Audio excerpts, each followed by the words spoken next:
السلام عليكم ورحمة الله وبركاته.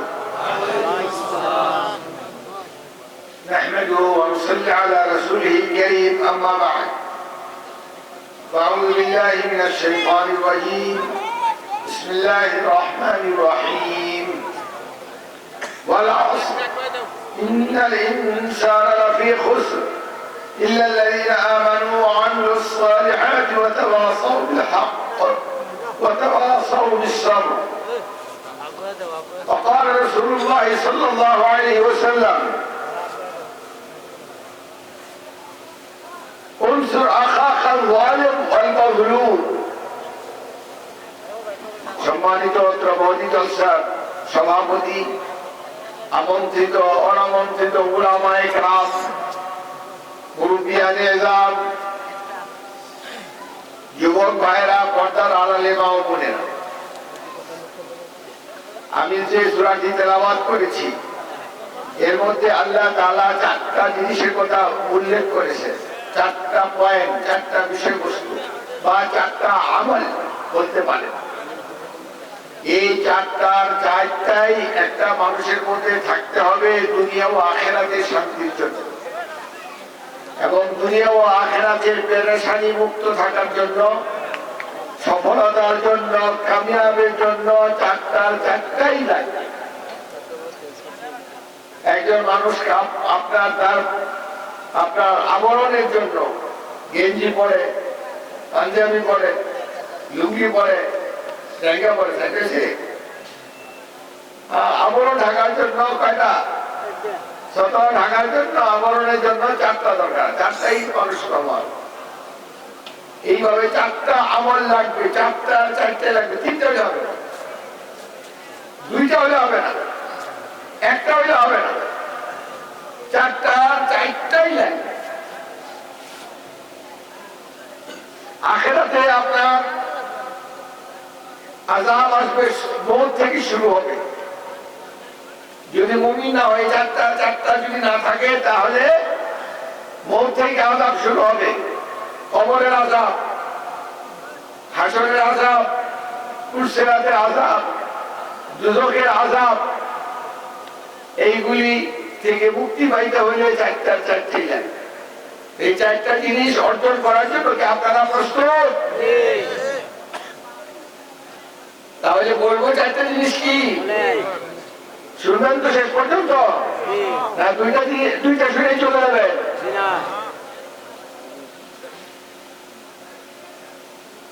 একটা হলো ঈমান। প্রথমটা কি? ঈমান। ঈমান তো আমরা মুসলমানের ঘরে জন্ম নিয়ে ঈমান পেয়েছি।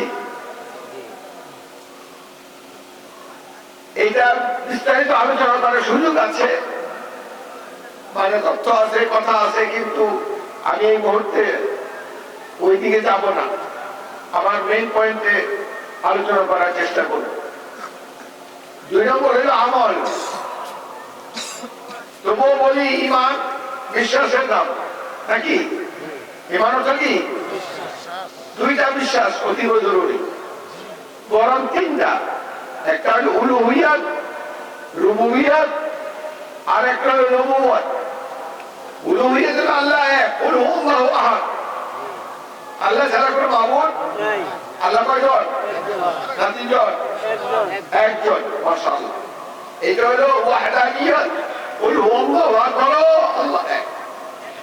রুবুবিয়াত, আলহামদুলিল্লাহি রাব্বিল আলামিন।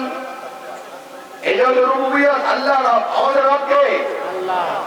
আমাদের রব কে? আল্লাহ। আমাদের রব কে? আল্লাহ। এই কি বলতে থাকে?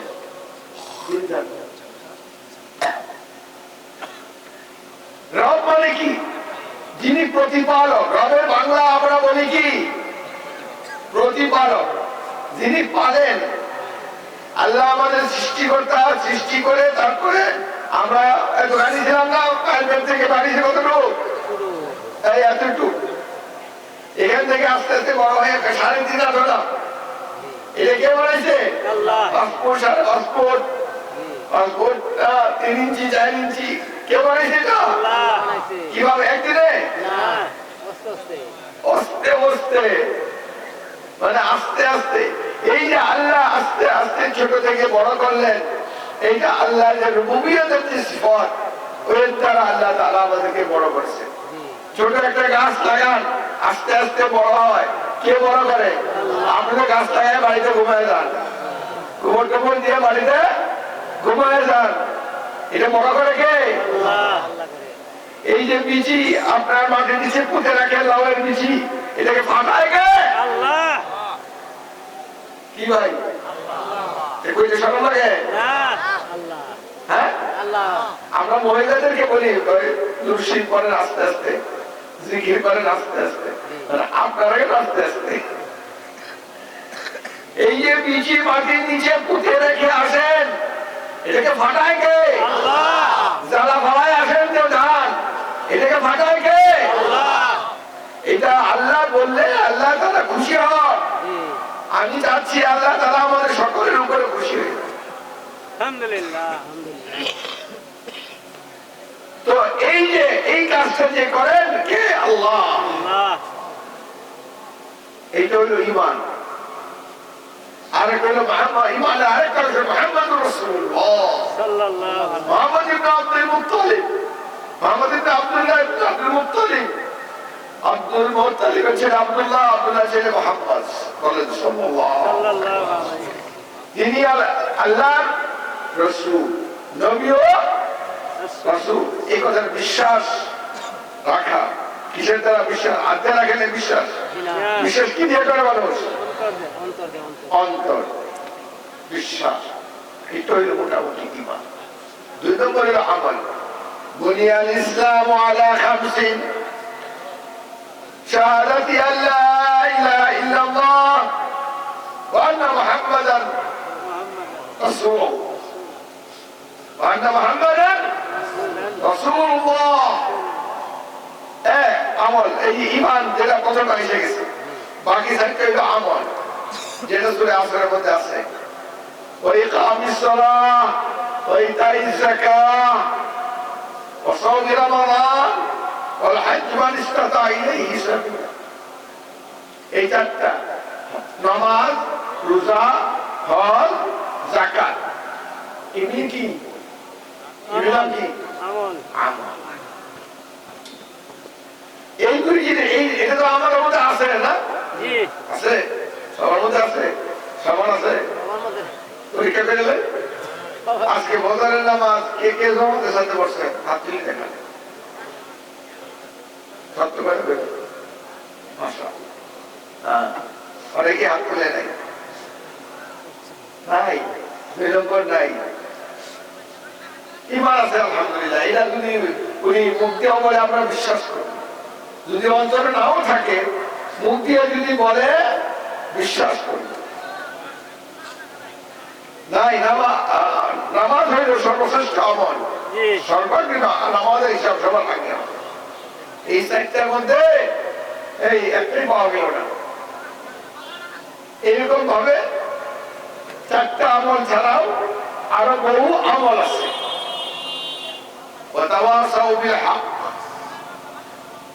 এই আমলটা করবো, যাদের মধ্যে নাই তারা করবো। 3 নম্বর হইল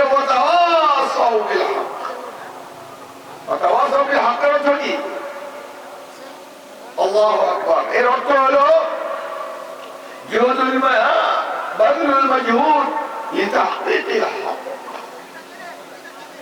সর্বোচ্চ চেষ্টা করা হককে প্রতিষ্ঠা করার জন্য।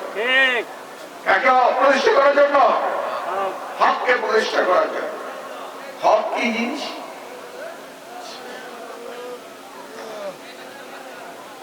হক তো আমরা চিনি না।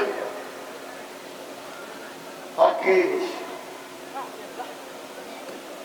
আপনারা আব্দুল হক, হকের বান্দা, আব্দুর রহমান, রহমানের বান্দা, রহমান আল্লাহ তাআলা। হক আল্লাহ তাআলার একটা নাম। হক কি? আল্লাহ তাআলার একটা সিফাতি নাম। নাম আব্দুল হক নাম না কেন? হকের খোদা, হকে আল্লাহ। এই আল্লাহ তাআলাকে প্রতিষ্ঠিত করতে হবে আল্লাহর জমিনে। এই আল্লাহ তাআলাকে আল্লাহর জমিনে রাজা মানতে কোনো অসুবিধা? দেশে যে কোনো রাজা আছে, কোন দল আছে, সেই দলের যে দর্শন সেটাই তো বাস্তবায়িত হয়।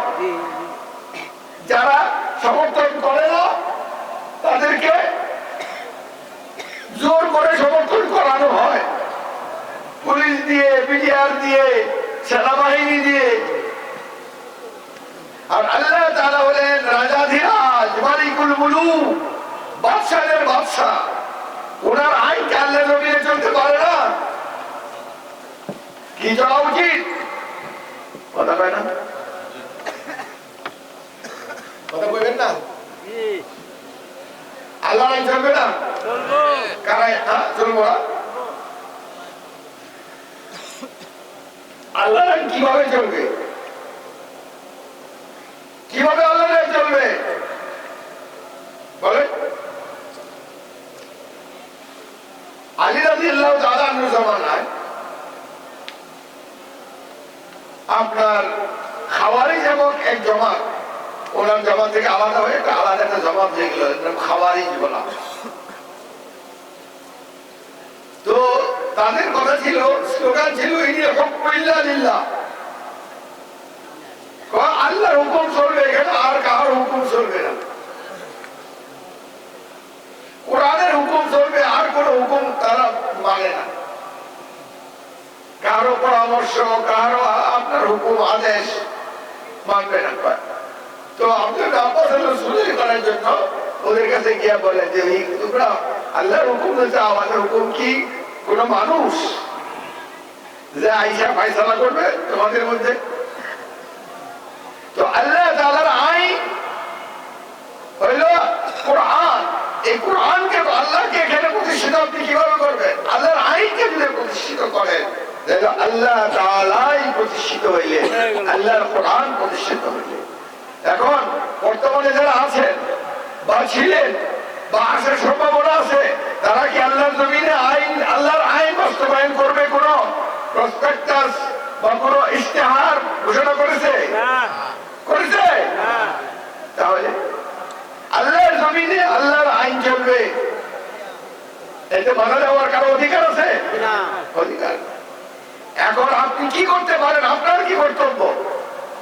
আপনার কর্তব্য হলো এই 3 নম্বর শর্তের উপর আমল করতে চাইলে, এবং করতেই হবে, আগে বলে রাখছি, চারটাই থাকবে। হক যেভাবে প্রতিষ্ঠিত হয়, সেই জন্য আল্লাহর আইন যেভাবে তার জমিনে প্রতিষ্ঠিত হয়, আল্লাহ রাজা, আমরা সবাই প্রজা ও মখলুক, আল্লাহ খালেক, ওনার ইচ্ছা জমিনে প্রতিষ্ঠিত হবে। এই জন্য আমাদের সকলকে সর্বোচ্চ চেষ্টা করে যেতে হবে। সেই সুযোগটা আমরা কি করতে পারি? আমাকে প্রশ্ন করতে পারেন, আমরা কি করতে পারি, আপনারা কি করতে পারেন? এমন লোককে আপনারা ক্ষমতায় পাঠান, এমন লোককে আপনার সংসদে পাঠান যারা আল্লাহর আইনকে জমিনে বাস্তবায়ন করেন। যদি হয় তাহলে আপনি আমি যা চাই, পৃথিবীতে শান্তি চাই, বিশৃঙ্খলা চাই না, সুনীতি চাই, দুর্নীতি চাই না, আমানতদারি চাই, খেয়ানত চাই না, সুশাসন চাই, জুলুম চাই না, সুযোগ সুবিধা চাই, অসুবিধা চাই না, সমস্যার সমাধান চাই, সমস্যাকে বৃদ্ধি করা চাই না। এই তো আল্লাহর আইন যখন আল্লাহ জমিনে প্রতিষ্ঠিত হবে, আল্লাহ যেহেতু জমিনকেও সৃষ্টি করেছেন, আপনাকেও আমাকে সৃষ্টি করেছেন, আপনাকে আমাকে জমিনের উপরে থাকতে হবে। তো আল্লাহর ফর্মুলা অনুযায়ী, আল্লাহর ইচ্ছা অনুযায়ী যদি আইন প্রতিষ্ঠিত হয়, তাহলে অশান্তি, বিপদ, দুঃখ আর কোন সুযোগই নাই। সুতরাং 2টা কাজ হবে, দুনিয়ার হবে, আখিরাতের হবে। দুনিয়ার ক্ষণস্থায়ী জিন্দেগিতেও আপনি শান্তিতে বসবাস করতে পারবেন, জুলুম নির্যাতন আপনার ছাড়া সুস্থ ভাবে জীবন যাপন করতে পারবেন। আর আখিরাতে লম্বা জীবন, সেই জীবনে আপনি চিরদিনের জন্য শান্তির অধিকারী হয়ে থাকেন। সুখ আর শান্তি জায়গা জান্নাত, সেইখানে স্থান পাবেন যেখানে যেখানে শুধু শান্তি আর শান্তি, সালাম আর সালাম। আপনার সুখ, আপনার দুঃখ কষ্ট, রোগ পীড়া, কাপড় পর্যন্ত ময়লা হবে না, পুরনো হবে না, ছিঁড়বে না। সেই জান্নাতে আল্লাহ তাআলা আর আমাদের জন্য স্থান করে দেয়। 4 নম্বর হইল সবর ও তাওয়াজু বিসবর। এইটাও আপনাদের সকলেই লাগবে। আগে বলেছি আখিরাতের আযাব থেকে মুক্তি পাওয়ার জন্য সবর। এই লাইনে 2 নম্বরকে বাস্তবায়ন করার ক্ষেত্রে আপনার সবর করতে হবে। যেহেতু এখানে বিপদ আসতে পারে, জুলুম আসতে পারে, নির্যাতন আসতে পারে, সেই ক্ষেত্রে পাহাড়ের মতো সত্য থাকতে হবে, সবর করতে হবে। এই 4টে জিনিস যখন আপনি আমি অর্জন করতে পারবো, তখনই আমার মৌতের আযাব লাঘব হবে। কবরের আযাব থাকবে না, হাসরের আযাব থাকবে না, পুলসিরাতের আযাব থাকবে না, জাহান্নামের আগুনের আযাব থেকে মুক্তি পাবো। আল্লাহ তাআলা আমাদের সকলকে জান্নাত থেকে জাহান্নাম থেকে মুক্তি দান করেন আর জান্নাতুল ফিরদাউস নসিব করেন। বলেন আমিন। ওয়া আখিরু দাওয়ানা আলহামদুলিল্লাহি রাব্বিল আলামিন।